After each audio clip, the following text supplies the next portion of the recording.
Lecture quotidienne de la Bible. Jour 70. Ancien Testament. Léviticus 23, Léviticus 24. L'Éternel parla à Moïse, et dit, « Parle aux enfants d'Israël, et tu leur diras.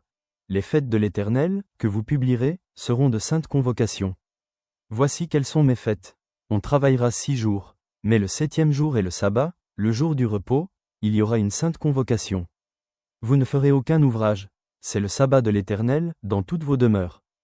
Voici les fêtes de l'Éternel, les saintes convocations, que vous publierez à leur temps fixé. Le 1er mois, le 14e jour du mois, entre les 2 soirs, ce sera la Pâque de l'Éternel. Et le 15e jour de ce mois, ce sera la fête des pains sans levain en l'honneur de l'Éternel. Vous mangerez pendant 7 jours des pains sans levain. Le 1er jour, vous aurez une sainte convocation. Vous ne ferez aucune œuvre servile. Vous offrirez à l'Éternel, pendant 7 jours, des sacrifices consumés par le feu. Le 7e jour, il y aura une sainte convocation. Vous ne ferez aucune œuvre servile. L'Éternel parla à Moïse, et dit, « Parle aux enfants d'Israël et tu leur diras.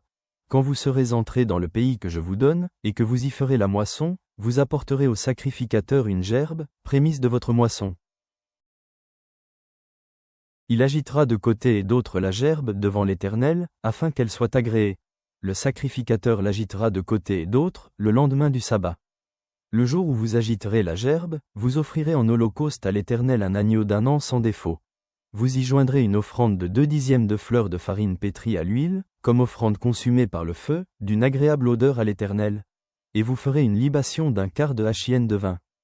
Vous ne mangerez ni pain, ni épis rôtis ou broyés, jusqu'au jour même où vous apporterez l'offrande à votre Dieu.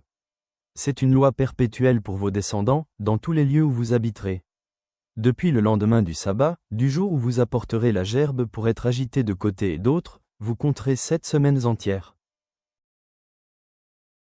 Vous compterez 50 jours jusqu'au lendemain du 7e sabbat, et vous ferez à l'Éternel une offrande nouvelle. Vous apporterez de vos demeures 2 pains, pour qu'ils soient agités de côté et d'autre. Ils seront faits avec 2/10 de fleur de farine, et cuits avec du levain. Ce sont les prémices à l'Éternel. Outre ces pains, vous offrirez en holocauste à l'Éternel 7 agneaux d'1 an sans défaut, un jeune taureau et 2 béliers. Vous y joindrez l'offrande et la libation ordinaire, comme offrande consumée par le feu, d'une agréable odeur à l'Éternel. Vous offrirez un bouc en sacrifice d'expiation, et 2 agneaux d'1 an en sacrifice d'action de grâce. Le sacrificateur agitera ses victimes de côté et d'autre devant l'Éternel, avec le pain des prémices et avec les 2 agneaux. Elles seront consacrées à l'Éternel et appartiendront au sacrificateur. Ce jour même, vous publierez la fête, et vous aurez une sainte convocation, vous ne ferez aucune œuvre servile. C'est une loi perpétuelle pour vos descendants, dans tous les lieux où vous habiterez. Quand vous ferez la moisson dans votre pays, tu laisseras un coin de ton champ sans le moissonner, et tu ne ramasseras pas ce qui reste à glaner. Tu abandonneras cela aux pauvres et à l'étranger. Je suis l'Éternel, votre Dieu. L'Éternel parla à Moïse, et dit, « Parle aux enfants d'Israël, et dis, le 7e mois, le 1er jour du mois, vous aurez un jour de repos, publié au son des trompettes, et une sainte convocation. Vous ne ferez aucune œuvre servile, et vous offrirez à l'Éternel des sacrifices consumés par le feu. » L'Éternel parla à Moïse, et dit, « Le 10e jour de ce 7e mois, ce sera le jour des expiations. Vous aurez une sainte convocation, vous humilierez vos âmes, et vous offrirez à l'Éternel des sacrifices consumés par le feu. Vous ne ferez aucun ouvrage ce jour-là, car c'est le jour des expiations, où doit être faite pour vous l'expiation devant l'Éternel, votre Dieu. Toute personne qui ne s'humiliera pas ce jour-là sera retranchée de son peuple. Toute personne qui fera ce jour-là un ouvrage quelconque, je la détruirai du milieu de son peuple. Vous ne ferez aucun ouvrage. C'est une loi perpétuelle pour vos descendants dans tous les lieux où vous habiterez.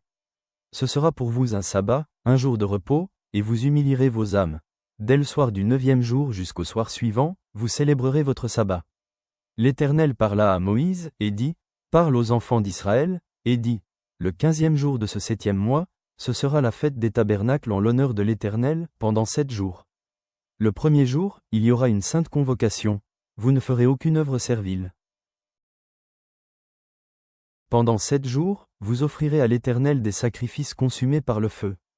Le 8e jour, vous aurez une sainte convocation, et vous offrirez à l'Éternel des sacrifices consumés par le feu. ce sera une assemblée solennelle, vous ne ferez aucune œuvre servile. Telles sont les fêtes de l'Éternel, les saintes convocations, que vous publierez, afin que l'on offre à l'Éternel des sacrifices consumés par le feu, des holocaustes, des offrandes, des victimes et des libations, chaque chose au jour fixé. Vous observerez en outre les sabbats de l'Éternel, et vous continuerez à faire vos dons à l'Éternel, tous vos sacrifices pour l'accomplissement d'un vœu et toutes vos offrandes volontaires. Le 15e jour du 7e mois, quand vous récolterez les produits du pays, vous célébrerez donc une fête à l'Éternel pendant 7 jours. Le 1er jour sera un jour de repos, et le 8e sera un jour de repos. Vous prendrez, le 1er jour, du fruit des beaux arbres, des branches de palmiers, des rameaux d'arbres touffus et des saules de rivière, et vous vous réjouirez devant l'Éternel, votre Dieu, pendant 7 jours. Vous célébrerez chaque année cette fête à l'Éternel, pendant 7 jours. C'est une loi perpétuelle pour vos descendants. Vous la célébrerez le 7e mois. Vous demeurerez pendant 7 jours sous des tentes. Tous les indigènes en Israël demeureront sous des tentes, afin que vos descendants sachent que j'ai fait habiter sous des tentes les enfants d'Israël, après les avoir fait sortir du pays d'Égypte. Je suis l'Éternel, votre Dieu. C'est ainsi que Moïse dit aux enfants d'Israël quelles sont les fêtes de l'Éternel. L'Éternel parla à Moïse, et dit, « Ordonne aux enfants d'Israël de t'apporter pour le chandelier de l'huile pure d'olive concassée, afin d'entretenir les lampes continuellement. C'est en dehors du voile qui est devant le témoignage, dans la tente d'assignation, car on la préparera, pour que les lampes brûlent continuellement du soir au matin en présence de l'Éternel. C'est une loi perpétuelle pour vos descendants. Il arrangera les lampes sur le chandelier d'or pur, pour qu'elles brûlent continuellement devant l'Éternel. Tu prendras de la fleur de farine, et tu en feras 12 gâteaux. Chaque gâteau sera de 2 dixièmes. Tu les placeras en 2 piles, 6 par pile, sur la table d'or pur devant l'Éternel.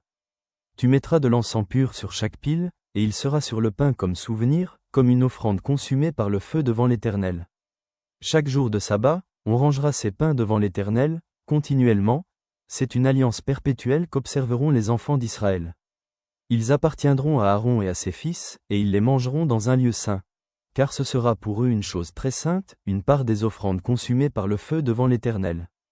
C'est une loi perpétuelle. Le fils d'une femme israélite et d'un homme égyptien, étant venu au milieu des enfants d'Israël, se querella dans le camp avec un homme israélite. Le fils de la femme israélite blasphéma et maudit le nom de Dieu. On l'amena à Moïse. Sa mère s'appelait Shélomis, fille de Dibri, de la tribu de Dan. On le mit en prison, jusqu'à ce que Moïse eût déclaré ce que l'Éternel ordonnerait. L'Éternel parla à Moïse, et dit, « Fais sortir du camp le blasphémateur. Tous ceux qui l'ont entendu poseront leurs mains sur sa tête, et toute l'assemblée le lapidera. Tu parleras aux enfants d'Israël, et tu diras, « Quiconque maudira son Dieu portera la peine de son péché. Celui qui blasphémera le nom de l'Éternel sera puni de mort, toute l'assemblée le lapidera. Qu'il soit étranger ou indigène, il mourra, pour avoir blasphémé le nom de Dieu. Celui qui frappera un homme mortellement sera puni de mort. Celui qui frappera un animal mortellement le remplacera, vie pour vie. Si quelqu'un blesse son prochain, il lui sera fait comme il a fait. Fracture pour fracture, œil pour œil, dent pour dent. Il lui sera fait la même blessure qu'il a faite à son prochain. Celui qui tuera un animal le remplacera, mais celui qui tuera un homme sera puni de mort. Vous aurez la même loi, l'étranger comme l'indigène, car je suis l'Éternel, votre Dieu. Moïse parla aux enfants d'Israël. Ils firent sortir du camp le blasphémateur, et ils le lapidèrent. Les enfants d'Israël se conformèrent à l'ordre que l'Éternel avait donné à Moïse. Nouveau Testament, Marc 15/33-47. La 6e heure étant venue, il y eut des ténèbres sur toute la terre, jusqu'à la 9e heure. Et à la 9e heure, Jésus s'écria d'une voix forte, « Éloi, Éloi, lama sabachthani » ce qui signifie, « Mon Dieu, pourquoi m'as-tu abandonné » Quelques-uns de ceux qui étaient là, l'ayant entendu, dirent, « Voici, il appelle Élie. » Et l'un d'eux courut remplir une éponge de vinaigre, et, l'ayant fixé à un roseau, il lui donna à boire, en disant, « Laissez, voyons si Élie viendra le descendre. » Mais Jésus, ayant poussé un grand cri, expira. Le voile du temple se déchira en deux, depuis le haut jusqu'en bas. Le centenier, qui était en face de Jésus, voyant qu'il avait expiré de la sorte, dit, « Assurément, cet homme était fils de Dieu. » Il y avait aussi des femmes qui regardaient de loin. Parmi elles étaient Marie de Magdala, Marie, mère de Jacques le mineur et de Jose, et Salomé, qui le suivait et le servait lorsqu'il était en Galilée, et plusieurs autres qui étaient montés avec lui à Jérusalem. Le soir étant venu, comme c'était la préparation, c'est-à-dire la veille du sabbat, arriva Joseph d'Arimathée, conseiller de distinction, qui lui-même attendait aussi le royaume de Dieu. Il osa se rendre vers Pilate, pour demander le corps de Jésus. Pilate s'étonna qu'il fût mort si tôt, fit venir le centenier et lui demanda s'il était mort depuis longtemps. S'en étant assuré par le centenier, il donna le corps à Joseph. Et Joseph, ayant acheté un linceul, descendit Jésus de la croix, l'enveloppa du linceul, et le déposa dans un sépulcre taillé dans le roc. Puis il roula une pierre à l'entrée du sépulcre. Marie de Magdala, et Marie, mère de Jose, regardaient où on le mettait. Psaume 32. De David, cantique. Heureux celui à qui la transgression est remise, à qui le péché est pardonné. Heureux l'homme à qui l'Éternel n'impute pas d'iniquité, et dans l'esprit duquel il n'y a point de fraude. Tant que je me suis tu, mes os se consumaient, je gémissais toute la journée. Car nuit et jour ta main s'appesantissait sur moi, ma vigueur n'était plus que sécheresse, comme celle de l'été. Pause, je t'ai fait connaître mon péché, je n'ai pas caché mon iniquité. J'ai dit, j'avouerai mes transgressions à l'Éternel. Et tu as effacé la peine de mon péché. Pause. Qu'ainsi tout homme pieux te prie au temps convenable. Si de grandes eaux débordent, elles ne l'atteindront nullement. Tu es un asile pour moi, tu me garantis de la détresse, tu m'entoures de chants de délivrance. Pause. Je t'instruirai et te montrerai la voie que tu dois suivre. Je te conseillerai, j'aurai le regard sur toi. Ne soyez pas comme un cheval ou un mulet sans intelligence. On les bride avec un frein et un mors, dont on les pare, afin qu'ils ne s'approchent point de toi. Beaucoup de douleurs sont la part du méchant, mais celui qui se confie en l'Éternel est environné de sa grâce. Juste, réjouissez-vous en l'Éternel et soyez dans l'allégresse. Poussez des cris de joie, vous tous qui êtes droits de cœur. Père céleste, nous nous présentons devant toi avec des cœurs reconnaissants, méditant sur les observances sacrées du Lévitique qui nous rappellent l'importance de la sainteté et de la communauté. En lisant le sacrifice de ton Fils dans l'évangile de Marc, aide-nous à comprendre la profondeur de son amour et la grâce qui couvre nos péchés. Permets-nous de trouver la joie dans la confession, comme l'exprime le psaume 32, et d'accueillir la liberté qui vient du pardon. Guide-nous pour vivre d'une manière qui t'honore, en partageant ta miséricorde et ton amour avec ceux qui nous entourent. Que ta miséricorde nous enveloppe partout où nous allons. Amen.